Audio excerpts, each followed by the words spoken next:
सभी को मेरा राम राम सत्ता है। मेरे प्यारे मित्रों, मेरे प्यारे देशवासियों, मेरे भाई बहनों, हमारा जो हिंदू धर्म है वो पाखंड की तरफ इतना चल जा चुका है, पाखंड में इतना धंस चुका है कि अगर आप उनके सामने वेद शास्त्रों की बात करोगे, जो कि वेद शास्त्रों में लिखा हुआ है, वो बात उनके सामने करोगे तो उनको ये लगेगा कि ये हमारे हिंदू धर्म विरोधी है। क्योंकि आजकल के जो हिंदू है वो कभी अपने वेद नहीं पढ़ते, कभी अपने शास्त्र नहीं पढ़ते, वो केवल सुनी सुनाई दंत कथाओं पर, जो ये पुरानी परंपराएं चली आ रही है, जो केवल एक पाखंड है, उन पर विश्वास करते हैं। वो केवल इस पाखंड को ही हिंदू धर्म समझ चुके हैं, जबकि हमारा हिंदू धर्म जो है वेद गीता के आधार से चलता है। जो वेद गीता को फॉलो कर रहा है, जिसके क्रियाक्रम वेद गीता के आधार से है, वो सनातनी है, वो हिंदू है। और जो इसके विपरीत साधना कर रहा है, इसके विपरीत चल रहा है, वो ना तो सनातनी है ना वो हिंदू है। अब ये जो भाई है, इनके कुछ सवाल है, इनके सवाल लेते हैं, ये क्या कह रहे हैं। आज कुरुक्षेत्र मेले पे अंधभक्ति देखी रामपाल, सतलोक आश्रम लिखा हुआ है और ये ऐसी बुकें मंडवा रहा है जिसपे लिखा है गीता तेरा ज्ञान, लिखा हुआ है गीता तेरा ज्ञान। ये मैं आपको दिखाता हूँ। ये छोटे छोटे बच्चे भी हैं और महिलाएं हैं, लड़कियां हैं, जिन्हें कहते हुए भी हमें भी थोड़ा डर लगता है भाई लेडीज को क्या बोल रहे हैं क्या ना बोल रहे हैं। समझा भी रहा हूं मैं तो काफी लोगों को। देखिए जो गलत होता है उसे मैं देख नहीं सकता साथियों, अपनी तो यही एक वो है, मोटिवेशन के लिए नहीं, ये जागरूकता के लिए वीडियो मेले की अभी बना रहा हूं मैं। इसमें इन्होंने लिखा है, लेखक रामपाल दास महाराज, संत सतलोक आश्रम। महाराज क्या होते हैं, गुरु होते क्या हैं, ये जेल में अभी। और इसके प्रति अंधभक्ति लोगों की, पता नहीं इसने क्या घोल के पिला दिया इन लोगों को, जो आज भी मतलब हमारी गीता के ऊपर हम इस। तो आप उनके वो हो क्या, भक्त हो, दास हो, तो आप ये तीर्थ यात्रा पे आए हैं तो वो तो इसको भी नहीं मानते, गंगा जी को भी नहीं मानते, वो तो गंगा जी को भी नहीं मानते। मानते क्यों नहीं है, पर जो है कि उनके कुछ विचार है ऐसे शास्त्र में ना। तो शास्त्र हमारा जो रामायण लिखा है वो गलत है? नहीं उसी वही है, सेम है, ये सेम है। हाँ। लेकिन उन्होंने तो उसको गलत बताया सबके। गलत नहीं बताया, पर लेकिन जो प्रचार जो ज्ञान जो बताया उन्होंने, जो है ज्ञान सही नहीं बतलाते। जो गीता लिखी है उन्होंने, गीता तेरा अमृत ज्ञान, इसमें तो सब कुछ उल्टा उल्टा बताया उन्होंने, हमारी गीता को गलत बताया है। नहीं वैसा कुछ अच्छा। बताया क्यों, उसके अर्थ और निरर्थ कर दिए हैं उन्होंने? नहीं, अब से वो जो है कि मिलान नहीं है, मिलान जो है कि इसमें तो ये सही है, मतलब वो गलत होगा। नहीं सही नहीं, जो गीता में होगा इसमें जो है कि मिलान नहीं। तो आप आइए जानते हैं। रामपाल जी महाराज जो है गंगा को भी मानते हैं, जमुना को भी मानते हैं, ब्रह्मा विष्णु महेश को भी मानते हैं, सबको मानते हैं। लेकिन हमारे वेद गीता में क्या लिखा हुआ है? हमारे वेद गीता में कहीं भी नहीं लिखा कि गंगा में स्नान करने से पाप कटते हैं। अगर आप दिखा दो हमें लिखा हुआ, वेद गीता में कहीं लिखा हुआ है गंगा में स्नान करने से पाप कटते हैं, मोक्ष होता है, तो हम भी आपके साथ चल पड़ेंगे। दिखा दो कौन से श्लोक में लिखा हुआ, कौन से अध्याय में लिखा हुआ है। ये एक मिथ्या बात है कि गंगा में स्नान करने से पाप कटते हैं या मोक्ष होता है, ये एक पाखंड है, ये हमारे वेद गीता के विपरीत है। संत रामायण और गीता गलत नहीं है, रामायण गीता बिल्कुल सही है। संत रामपाल जी महाराज जी भी सही बताते हैं। जो रामायण में लिखा हुआ है कि राम जी उर्फ विष्णु जी जो है 3 लोक के भगवान थे, तो संत रामपाल जी महाराज जी भी यही बताते हैं कि विष्णु जी उर्फ राम जी 3 लोक के भगवान है। और रामायण में भी यही लिखा हुआ है और हमारी गीता में भी यही लिखा, गीता भी यही बोलती है कि ये देवता है, ये 3 लोक तक की इनकी शक्ति है। संत रामपाल जी महाराज रामायण और गीता को गलत नहीं बताते। अगला इनका क्या वो गलत है? जो श्री कृष्ण जी ने गीता बोली है वो गलत नहीं है, बिल्कुल सही गीता है। और संत रामपाल जी महाराज ने जो गीता तेरा ज्ञान अमृत, जो ये पुस्तक संत रामपाल जी महाराज जी ने गीता तेरा ज्ञान अमृत जो पुस्तक छापी है, ये भी बिल्कुल सही है। इसके अंदर सभी प्रमाण श्रीमद् भागवत गीता से लिए गए हैं और सभी वेदों से, गीता से, पुराणों से सभी प्रमाण लिए गए हैं। ये एक शास्त्रों के आधार से पुस्तक है, इसको आप मिथ्या नहीं बता सकते, गलत नहीं बता सकते। इस पुस्तक को गलत बताने से पहले आपको गीता को गलत बताना होगा, वेदों को गलत बताना होगा, गुरु ग्रंथ साहिब को गलत बताना होगा, कुरान को गलत बताना होगा और पुराणों को गलत बताना होगा। क्योंकि इसके अंदर जो भी ज्ञान है सभी इन्हीं शास्त्रों से प्रमाणित ज्ञान है। संत रामपाल जी महाराज जी ने अपनी तरफ से इसमें कुछ भी नहीं लिखा हुआ है, कुछ भी ऐड नहीं किया हुआ है। आप चाहे तो ये गीता आप पढ़ सकते हो। इस संत रामपाल जी महाराज जी की ये ऐप प्ले स्टोर से डाउनलोड करके आप PDF ये किताब आराम से पढ़ सकते हो आप चाहे तो, और बता सकते हो कि इसमें क्या गलत लिखा हुआ है। और ये कहते संत रामपाल जी महाराज ने इसमें कुछ भी गलत नहीं लिखा हुआ है। आप दिखा दो गीता कौन सा श्लोक संत रामपाल जी महाराज ने गलत लिखा हुआ है। आप केवल ऊपर के ये पेज ऊपर का ये कवर दिखाते हो, इसके अंदर दिखाओ कि संत रामपाल जी महाराज ने गीता कौन सा श्लोक गलत लिखा हुआ है। हमारी गीता बिल्कुल सही है। मिलान नहीं है, मिलान जो है कि इसमें तो ये सही है, मतलब वो गलत होगा नहीं, सही नहीं।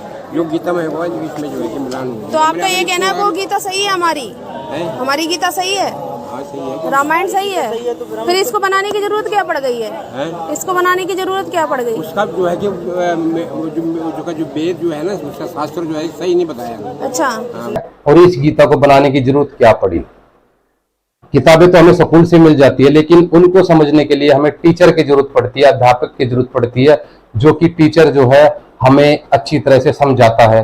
तो गीता के अध्याय 4 के 34 श्लोक में लिखा हुआ है, अर्जुन उस तत्व ज्ञान को तो तत्वदर्शी ज्ञानियों के पास जाकर समझ, उनको भली भांति दंडवत प्रणाम कर, और तब वे तुझे उस तत्व ज्ञान का उपदेश करेंगे। तो ये वो तत्व ज्ञान है जो तत्वदर्शी संत द्वारा दिया गया है। गीता के सभी श्लोकों में से ये तत्व ज्ञान निकालकर आपके सामने रखा गया है। और मैं ये जानना चाहता हूं इन भाइयों से, जब हनुमान जी हिमालय पर्वत उठाकर लाए थे, तो उसके ऊपर संजीवनी जड़ी बूटी थी। तो संजीवनी जड़ी बूटी थी तो क्या जरूरत थी लंका से वैद्य को बुलाकर लाने की? राम जी भी तो उस जड़ी बूटी को निकाल सकते थे, हनुमान जी भी निकाल सकते थे। क्या राम जी की सेना में क्या कोई ऐसा सैनिक या कोई मंत्री नहीं था जो कि उस संजीवनी जड़ी बूटी को निकाल करके लक्ष्मण जी का रोग नाश कर दे? लेकिन ऐसा नहीं हुआ। लंका से एक वैद्य को बुलाकर लाया गया जिसको की संजीवनी जड़ी बूटी की पहचान थी। संजीवनी जड़ी बूटी हिमालय पर्वत पर ही थी, और रामचंद्र जी, हनुमान जी और सभी वहां पर खड़े थे, लेकिन किसी को भी संजीवनी जड़ी बूटी की पहचान नहीं थी। और उसी पर्वत से निकालकर, जहां तक राम और हनुमान जी जिस पर्वत से संजीवनी जड़ी बूटी को नहीं निकाल सके, उसी पर्वत से उस वैद्य ने संजीवनी जड़ी बूटी निकालकर और लक्ष्मण जी का रोग नाश कर दिया। तो ये जो श्रीमद् भागवत गीता है, हमारे चारों वेद है, ये जो है एक पर्वत है, और संत रामपाल जी महाराज वो वेद है। उन्होंने इन श्रीमद् भागवत गीता से और इन वेदों से और सभी शास्त्रों से, पुराणों से निकाल करके वो संजीवनी जड़ी बूटी ये आपके सामने रख दी है। ये है वो संजीवनी जड़ी बूटी जो हमारे जन्म और मरण 84 लाख योनियों का नाश करेगी। तो कहते हैं कि वस्तु कही खोजे कही, किस विध लागे हाथ, एक पलक में पाइयो भेदी लीजिए साथ। तो भेदी बिना कोई काम नहीं होता। जो पहाड़ था, उस पर पहाड़ पे दुनिया भर की जड़ी बूटी थी और संजीवनी जड़ी बूटी की जरूरत थी। न तो वहां पर कोई भेदी नहीं था, ना राम जी भेदी थे, ना हनुमान जी भेदी थे, ना अंगद थे भेदी, कोई भी उनकी सेना में भेदी नहीं था। वो भेदी वो एक सिंपल और साधारण वैद्य था, उसने निकाल करके वो संजीवनी जड़ी बूटी से लक्ष्मण जी का रोग नाश कर दिया। तो संत रामपाल जी आज आपको एक सिंपल मानव के रूप में दिखाई दे रहे हैं, लेकिन ये साक्षात एक महापुरुष है, अवतार है साक्षात। और आप अवतार तो बहुत दूर की बात है, अब इनको गुरु सतगुरु ही समझ लीजिए। ये गुरु है और उन्होंने ये आपके सामने संजीवनी जड़ी बूटी निकाल कर रख दी और अपना नाश, पाप का नाश करवाए। अच्छा, कृष्ण भगवान ने सही नहीं बताया, रामपाल सही है। आपका कहने का मतलब ये है जो कृष्ण भगवान ने गीता का ज्ञान दिया है वो गलत है, और जो रामपाल ने जेल में पड़ा हुआ है वो सही है। अब तो माफी मांग रहे हैं, कह रहे हैं हमने गलती कर दी, गलत लग दी। ये रामपाल ने बना दी गीता ज्ञान, इसमें गलत लिखा हुआ है। और सब कुछ वो तो ये कहते हैं ब्रह्म को मत पूछो, विष्णु को मत मानो, आपको कल्याण नहीं होगा। वो तो ये भी कहते हैं शिव जी को मत पूछो, मंदिर में नहीं जा रहा हो, धागा मत बांधो। गंगा स्नान को गलत बताते हैं, गंगा स्नान को गलत बताते हो। आप गंगा ही किनारे उनका प्रचार कर रहे हो सबसे पहले। और मानना एक अलग चीज होती है, पूजा करना एक अलग चीज होती है। संत रामपाल जी महाराज ब्रह्मा विष्णु महेश को भी मानते हैं, शिव जी को भी, ब्रह्मा विष्णु महेश को भी मानते हैं, दुर्गा माता को भी मानते हैं, सभी को मानते हैं। और वो हमें सबसे पहले प्रथम इन्हीं के मंत्र देते हैं जो देवी देवता है, और उसके बाद हमें आगे का ज्ञान देते हैं। संत रामपाल जी महाराज कहते हैं, तीनों देवा कमल दल बसे, ब्रह्मा विष्णु महेश, प्रथम करो इनकी वंदना, फिर सुनो सतगुरु उपदेश। यानी प्रथम इनकी वंदना करो। हम दोपहर में संत रामपाल जी महाराज जी के शिष्य ब्रह्मा विष्णु शिव जी की एक आरती होती है, जिसको असुर निकंदर रामायणी बोलते हैं। डेली दोपहर में उसको करते हैं, जिसमें सभी देवी देवता का आदर सत्कार होता है, वो हम करते हैं। तो हम सभी देवी देवताओं का आदर सत्कार करते हैं और सभी देवी देवताओं को भी मानते हैं। लेकिन ये कहते हैं पूजा हम केवल एक सनातन परमात्मा की करते हैं। हमारी गीता में केवल एक सनातन परमात्मा की पूजा करने के लिए कहा गया। जैसे एक पतिव्रता स्त्री होती है, वो अपने फैमिली में रहती है, जेठ देवर सास ससुर उस फैमिली में सभी रहते हैं, वो सभी का आदर सम्मान करती है, लेकिन उसका जो भाव होता है वो अपने पति के प्रति होता है। वो अपने पति से ही प्रेम करती है और अपने पति के साथ ही सोती है, और जब भी उसका पति कहीं बाहर चला जाता है तो उसका ध्यान अपने पति में ही रहता है। उसका जो भाव होता है, पूजा मतलब भाव उसका पति में ही होता है। तो इसका मतलब ये नहीं कि देवर जेठ सास ससुर के साथ झगड़ा करती है या उनके साथ लड़ती है, नहीं, उनके साथ भी प्रेम से रहती है वो, लेकिन पूजा वो एक की करती है अपने पति के। तो ठीक इसी तरह संत रामपाल जी महाराज बताते हैं, ब्रह्मा विष्णु शिव जी राम कृष्ण ये सभी हमारी फैमिली है, हमारा परिवार है, लेकिन हमारी गीता में एक परमेश्वर की भक्ति करने के लिए कहा गया है कि, तो अर्जुन गीता में कहा गया है अध्याय 5 के श्लोक 16-17 में कहा है कि जो लोग तत्व ज्ञान से अज्ञान का नाश करके और एक सच्चिदानंद घन परमात्मा की भक्ति करते हैं, एक ही भाव में, एक ही भाव मतलब एक ही भाव में, अन्य की पूजा नहीं करते, एक ही भाव में रहकर भक्ति करते हैं, वो अपुनरावर्ती यानी जन्म और मरण से रहित हो जाते हैं, पूर्ण मोक्ष प्राप्त करते हैं पाप रहित होकर। ये हमारी गीता कह रही है। तो संत रामपाल जी महाराज जी की शिष्य वही पूजा कर रहे हैं। गीता अध्याय 18 के श्लोक 62 में लिखा हुआ है कि अर्जुन सर्वभाव से उस परमेश्वर की शरण में जा, उसकी कृपा से तू परम शांति को, सनातन परम धाम को प्राप्त होगा। क्योंकि अर्जुन ने, श्री कृष्ण ने क्लियर कर दिया यहाँ पे शांति नहीं है, यहाँ धनुष उठा युद्ध कर, यहाँ तो यही फाइनल है। और आपने देखा भी होगा श्री कृष्ण जी के साथ पांडव रहे थे, वो जो है पहले उन्होंने युद्ध किया, उसके बाद वो फिर महाभारत में लिखा हुआ नरक में गए। तो यहाँ पर पूर्ण मोक्ष नहीं मिल सकता, पूर्ण शांति नहीं मिल सकती, इसलिए गीता में भगवान ने भी ये कहा है कि अर्जुन उस परमेश्वर की शरण में जा, उसकी कृपा से परम शांति सनातन परम धाम को प्राप्त होगा। तो संत रामपाल जी महाराज जो है देवी देवताओं का आदर सत्कार करते हैं, लेकिन जो हमारी गीता में केवल एक सनातन परमात्मा की भक्ति करने के लिए कहा है, वो संत रामपाल जी महाराज उसी पे जोर दे रहे हैं और सनातन परमात्मा की, एक परमात्मा की भक्ति करने के लिए बोल रहे हैं। गीता बिल्कुल सही है, जो लोग गीता के विपरीत साधना कर रहे हैं वो गलत है। हमारी भागवत गीता में ब्रह्मा विष्णु शिव जी को केवल एक देवता माना गया है, और केवल देवता माना गया है, 3 लोग के ये भगवान है, लेकिन ये सुप्रीम पावर नहीं है, सारी सृष्टि के रचनाहार ये नहीं है। मैं नहीं कहते, हमारी गीता कह रही है, इनको देवता की कैटेगरी कहा गया। हमारे देवी भागवत पुराण में लिखा हुआ है, जो लोग ब्रह्मा विष्णु शिव जी की भक्ति करते हैं, पूजा करते हैं, वे लोग अज्ञानी हैं। और ये गीता में भी लिखा हुआ है, अध्याय 7 के श्लोक 20 से लेकर 23 में लिखा हुआ है कि जो लोग जिनका ज्ञान हरा जा चुका है, यानी जिनको ज्ञान नहीं है, अज्ञानी व्यक्ति, वो देवताओं को पूजते हैं फिर जो है ये इन देवताओं को पूजने वाले, इन अलग बुद्धि वालों का, यानी मंद बुद्धि वालों का जो फल है वो नासवान है, गीता में लिखा हुआ है। और क्योंकि अध्याय गीता के श्लोक 6 से लेकर 41-42 में और अध्याय 9 के श्लोक 20-21 में भी लिखा हुआ है कि इन देवताओं की पूजा करने से क्या होता है, आप देवलोक में चले जाते हो, ऊपर स्वर्ग में जाते हो, स्वर्ग में पुण्य खर्च करके वापस पृथ्वी लोक पर आते हो। पृथ्वी लोक पर आकर के फिर जन्म और 84 मतलब जन्म मरण 84 में आ जाते हो, नरक 84 फिर से भोगनी पड़ती है आपको, तो पूर्ण मोक्ष नहीं है। लेकिन एक सनातन परमात्मा की भक्ति के बारे में अध्याय 5 के श्लोक 20 अध्याय 5 के श्लोक 15-16 में लिखा हुआ है कि 15-16-17 में कि अर्जुन उस एक सर्व सच्चिदानंद घन परमात्मा की भक्ति करने से अपुनरावर्ती पूर्ण मोक्ष को प्राप्त होता है। अपुनरावर्ती का मतलब होता है जन्म मरण रहित हो जाता है, वो संसार में लौटकर फिर नहीं आता। और फिर कहा है अध्याय 15 के 4 में, अध्याय 15 के 4 श्लोक में कहा गया है कि उसके पश्चात उस परमेश्वर को भली भांति खोजना चाहिए जिसमें गए हुए साधक फिर संसार में लौटकर कभी नहीं आते। उसी आदि पुरुष नारायण की मैं शरण हूँ, यानी मैं भी उसी की शरण में हूँ, उसकी की यानी कि मैं भी उसी परमात्मा की शरण में हूँ। तो उसकी शरण में जा, उसकी कृपा से तो परम शांति को, सनातन परम धाम को प्राप्त होगा। 18 के 62 में उसकी तरफ संकेत किया गया है, तो वो उससे पूर्ण मोक्ष होगा। तो संत रामपाल जी महाराज वही भक्ति कर रहे हैं, तो ये हमारे गीता में लिखी हुई बातें है। बताते हो आप गंगा ही किनारे उनका प्रचार कर रहे हो सबसे पहले, और दूसरी बात आप तो जेल में होकर ये कह रहे हैं हमने तो शास्त्रों के खिलाफ गलत लिख के माफी मांग रहे हैं, तो आप उनका प्रचार क्यों कर रहे हैं? प्रचार जो है कि आपकी तरफ से बताया हुआ है।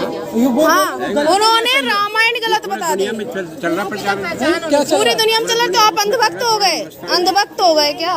हमारे पास में संत रामपाल जी महाराज शास्त्रों के खिलाफ लिखकर माफी मांग रहे हैं। देखिए ये सिर्फ मीडिया की अपनी बकवास है, मीडिया क्या बोल रहा है। संत रामपाल जी महाराज ने ना तो कोई शास्त्रों के खिलाफ कोई बात लिखी है और ना ही शास्त्रों के खिलाफ कभी बोला है। जो भी उनकी बातें होती है, उनकी किताबें में जो लिखा है हमारे वेद गीता पुराणों के आधार से लिखा हुआ है। अगर आपको विरोध करना है तो इनका कीजिए, संत रामपाल जी महाराज का विरोध नहीं, क्योंकि संत रामपाल जी महाराज जो भी बोलते हैं वेद गीता के आधार से बोलते हैं और उन्होंने कोई भी गलत नहीं लिखा है और ना ही वो किसी चीज की माफी मांगते हैं। तुम यहाँ पर आप ये बताओ, संत रामपाल महाराज जी तो खुद को ब्रह्म बोलते, पूर्ण ब्रह्म है वो, पूर्ण ब्रह्म है। आप ये बताओ, आप उनके चेले हैं? रामपाल जी परमात्मा पूर्ण ब्रह्म तो मन जो है कि परमात्मा है, जो ये अपना जो है कौन है परमात्मा, कौन है? नरक में जाओगे आप, ऐसा नहीं। और आपको पता ही नहीं है तो आप अंधभक्त बन के क्यों प्रचार कर रहे हो? जब आप गलत प्रचार मत करिए दोस्तों, ऐसे ही कहीं भी लोग आपको दिखाई देना, ऐसे लोगों को विरोध करो। और ये फ्री में बांटते हैं ताकि हमारे सनातन धर्म का गीता तेरा ज्ञान, अगर इसका पहला श्लोक देखेंगे आप, उस जिसका अर्थ बताया है उसमें पहला श्लोक क्या है गीता का? ये कहते संत रामपाल जी महाराज खुद को पूर्ण ब्रह्म बताते हैं, भगवान बताते हैं। संत रामपाल जी महाराज ने कभी भी अपने आप को भगवान नहीं कहा, वो खुद को दास कहते हैं, भगवान का परमात्मा कुत्ता कहते हैं और वो एक अपने आप को सतगुरु कहते हैं, मतलब एक दास कहते हैं। संत रामपाल जी महाराज खुद को दास कहते हैं, उन्होंने कभी भी अपने मुंह से खुद को भगवान नहीं कहा है। ये इनकी मिथ्या बातें हैं और रामायण को गलत बताया। रामपाल जी महाराज जी ने रामायण को कभी गलत नहीं बताया, ये आपकी मिथ्या गलत बातें हैं। संत रामपाल जी महाराज रामायण के उदाहरण देते हैं अपने सत्संगों में और कभी भी वो इनका विरोध नहीं करते। वो भी 3 लोक के भगवान है, राम जी और संत रामपाल जी महाराज जी भी 3 लोक के भगवान ही बताते हैं उनको। गलत प्रचार मत करिए दोस्तों, ऐसे ही कहीं भी लोग आपको दिखाई देना, ऐसे लोगों को विरोध करो। और ये फ्री में बांटते हैं ताकि हमारे सनातन धर्म का गीता तेरा ज्ञान, अगर इसका पहला श्लोक देखेंगे आप, उस जिसका अर्थ बताया है उसमें पहला श्लोक क्या है गीता का, आपको पता है? आप प्रचार कर रहे हैं, पहला श्लोक बताइए। तो भक्त तो आपने भक्ति कर रहे हैं ना, पहला श्लोक बताइए। गीता का धर्म क्षेत्र कुरुक्षेत्र वहाँ से शुरू होता है ना, आप सुनाओ गीता का पूरा श्लोक। और आपके वो क्या लिखते हैं, देखते हैं।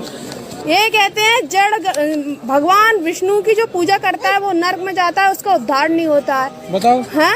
वो कहते हैं वो जड़ है जो शिव की पूजा करते हैं। नहीं कहा उन्होंने ऐसा, बिल्कुल साफ साफ का रोज हम सुनते हैं। उनकी जो है कि उनके उनकी जो जाप है उनके लोग से जाना पड़ता है, गुजरना पड़ता है। क्या गुजरना पड़ता है? उनके लोग से जाना पड़ता है। विष्णु की जो पूजा करता है उसके लोग से जाएगा। लोग से जाएगा कि कबीर ही भगवान है और कोई भगवान है ही नहीं। मतलब तुम्हारा कहने का भगवान है, क्यों नहीं है? कबीरा भगवान है, लेकिन वो जो है कि जैसे एक पेड़ होता है ना, जैसे ये पेड़ है यहाँ पर, कबीर के पंथ पे चल रहे हैं। मेन जो है कि जड़ी होती है आप ना। कबीर जी को मानते हो?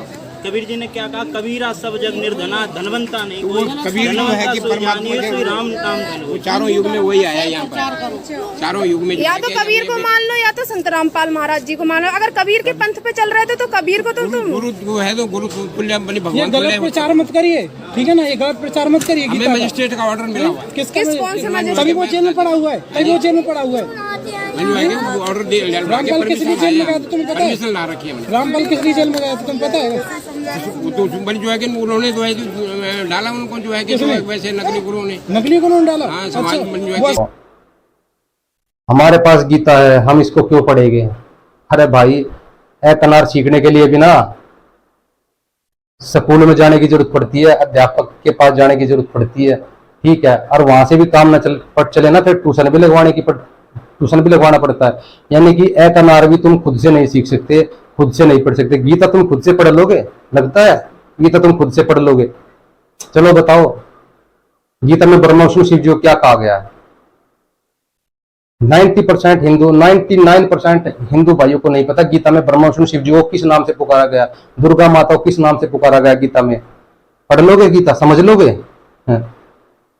श्रीमद् भागवत गीता के अंदर कहीं भी ब्रह्मा विष्णु शिव जी का नाम नहीं है। ब्रह्मा विष्णु शिव जी को रजा सता तमा नाम से पुकारा गया है। रजगुण, रजा यानी ब्रह्मा, सता यानी विष्णु, तमा यानी शिव जी।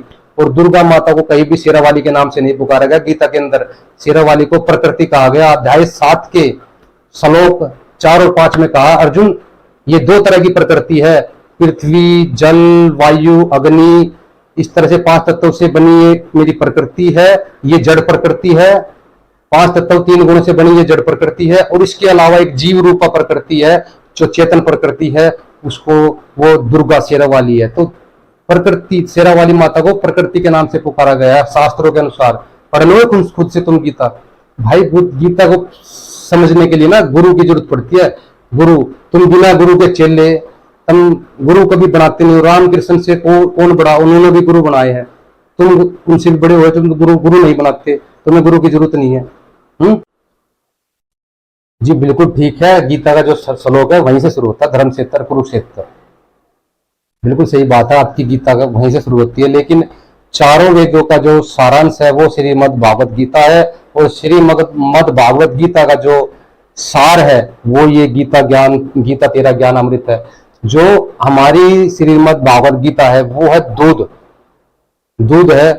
और दूध के बाद भी घी निकलता है, वो है ये देसी घी, ठीक है। और ये गीता के विपरीत नहीं है। इसके अंदर जो भी प्रमाण है वेद, गीता, पुराणों से लिए गए हैं। आप भी पढ़ लीजिए और बताइए इसके अंदर क्या लिखा, क्या गलत लिखा हुआ। संत रामपाल जी महाराज ने अपनी तरफ से कुछ भी नहीं लिखा। जो विष्णु की पूजा करता है वो नरक में जाता है, उसका उद्धार नहीं होता। ये संत रामपाल जी महाराज नहीं कहते, ये हमारे शास्त्र कह रहे हैं। हमारी देवी भागवत पुराण में लिखा हुआ है। विष्णु जी खुद कह रहे हैं दुर्गा माता से कि हे माता, हमारा तो आविर्भाव यानी मेरा, ब्रह्मा का और शिव जी का आविर्भाव माने जन्म, तिरुभाव माने मृत्यु हुआ करता है। हम अविनाशी नहीं है, हम जन्म मृत्यु में है। तो आप ही जगत जननी हो, आप ही नित्य हो। तो ये खुद स्वीकार कर रहे हैं हम जन्म मृत्यु में है। यानी जो भगवान विष्णु जी खुद जन्म मृत्यु में है, वो दूसरे का जन्म मृत्यु कैसे समाप्त कर सकते हैं? और जन्म मृत्यु समाप्त हुए बिना उद्धार नहीं हो सकता। तो ये और सबसे बड़ा एक लेटेस्ट प्रमाण है, ये कहते हैं विष्णु जी की भक्ति से नरक में जाता है। तो विष्णु जी उर्फ श्री कृष्ण जी के साथ रहने वाले, आप तो फोटो देख के भक्ति कर रहे हो श्री कृष्ण जी की। जो श्री कृष्ण जी के साथ रहते थे पांडव, वो श्री कृष्ण जी के साथ रहने वाले वो नरक में गए, ये महाभारत में लिखा हुआ है।